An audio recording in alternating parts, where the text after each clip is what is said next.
Maqam nahawan harakat 1 dan 2. Kita mulakan dengan harakat yang pertama. Wa antum hina idzin tanzurun.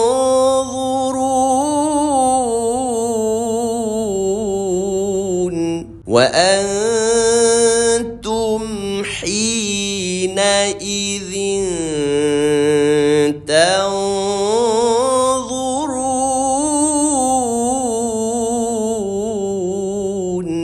Harakat yang kedua. Wa nahnu aqrabu ilaihi minkum walakin la tubsirun.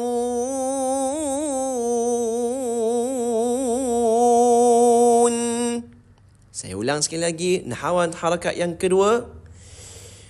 Wa nahnu aqrabu ilaihi minkum walakin la tubsirun.